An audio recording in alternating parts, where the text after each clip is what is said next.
All right. Well, happy Monday morning. Today on our Monday morning motivation, I'm so excited to be joined by a guest and one of my amazing leaders in our number one Forbes ranked DBA program, Nick Peoples. Nick Peoples, thank you so much for being here.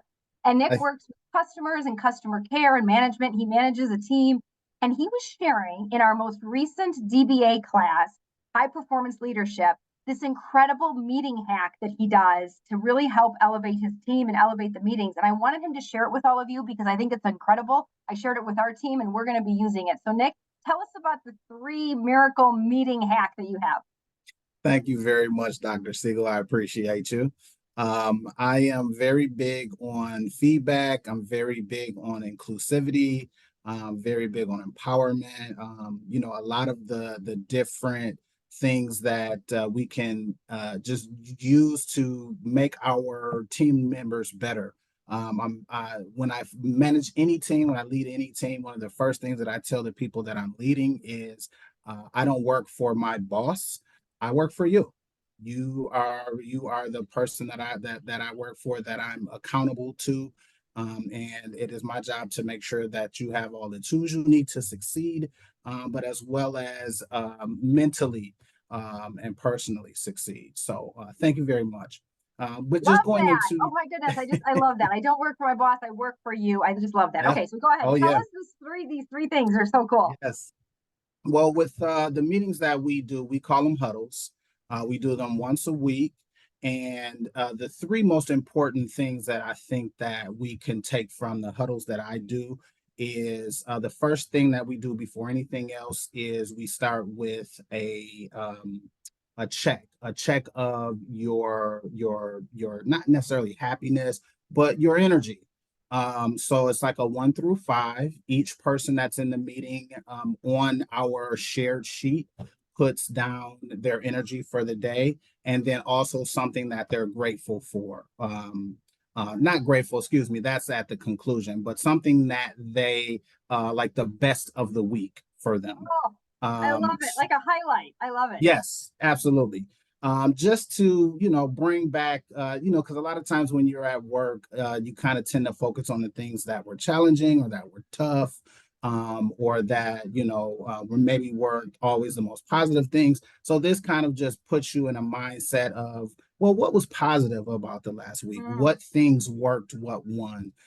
So that's to me, the biggest one to kind of get the energy of the meeting to a certain place. And also for you as the leader to kind of assess where your team members are energy wise. So we definitely Mm. start with the energy 1 through 5 rating, and then something that was the best of the week for each team member. We go down through each one, and each team member kind of just takes about 15 seconds to explain what their energy is and what their best of the week was. The second thing that is important in my meetings is what we call the IDS. I is identify, D is discuss, S is share.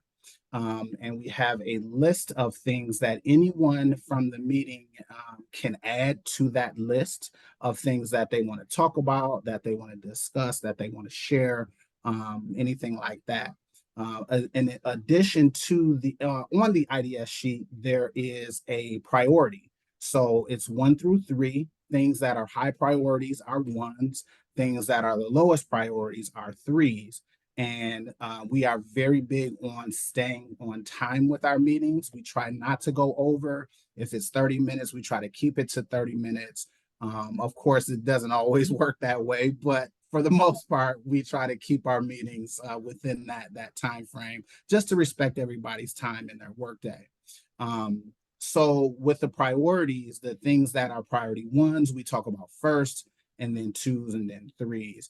Sometimes if the meeting is, just going a little bit longer than expected, those things that are lower on the priority list, we'll table those until the next meeting. But it allows everybody to have a say in, what we talk about in the meeting, bring up things to the entire group that they feel, are important to the group, and get the feedback from the rest of the group on each of those topics. And then the last thing that we do, once we have finished the meeting and talked about all of the topics, the last maybe 5 minutes or so of the meeting, we do a conclude portion of the meeting. And in the conclude portion of the meeting, you are to rate the meeting 1 through 10, as well as put something that you're grateful for, whether that's professional, personal. A lot of times, what happens in that grateful portion, people are saying what they are grateful for from other team members. It's such a great way for people to get these like accolades and Oh, positive affirmations from from their colleagues. So a lot of times it is things like, grateful for Susie, who was right on top of the email that I sent earlier, and we were able to make the customer happy. So you get a lot of stuff like that. But you also get stuff like, grateful for the cheese pizza I had for lunch. And that counts too, because if you're grateful for it, you're grateful for it. I The love, I'm No, like sorry. getting, I know it's all right. I love this. I'm getting excited to like want to go to one of your meetings just hearing this. I mean, Nick, I have struggled, I'll be very honest with everybody, for like years to run a good meeting. I mean, probably most of my career, I'm always thinking, gosh, I know I'm not running the best meeting. Am I holding time? Am I holding the agenda? Am I just letting people talk? I never liked it. When I heard these strategies, everybody, I was like blown away because they just simplified it and they make everybody feel so included and so valued. Important, Love it. very important. And over my years in management, I've been in management for about 10 years, customer service for about 20 years. And in my time in management, it took a while to kind of hone down and whittle it down to kind of what was important, what things will make the right energy for the meeting, but also what things or what initiatives will be able to extract the most important information in the meeting. A lot of times you'll leave from a meeting feeling like nothing was figured out, nothing was decided, nothing was truly understood. So to try and mitigate some of that, I started to look at different ways of just making the meeting more efficient, and more just have more meat Yeah. on it. So And to um, activate gratitude, appreciation, and then to rate the meeting, which yes, holds leaders accountable. And we talk a lot about that leadership accountability. It starts with us. So, Nick, thank you so very much. Okay, everyone, Monday morning motivation when you go into meetings that you're leading or you're facilitating, or even if you're a part of the meeting, try some of these strategies that Nick shares because that is incredible for amazing meetings and amazing high performance leadership. So, thank you so very much, Nick. thank you, Dr. Siegel. Appreciate it.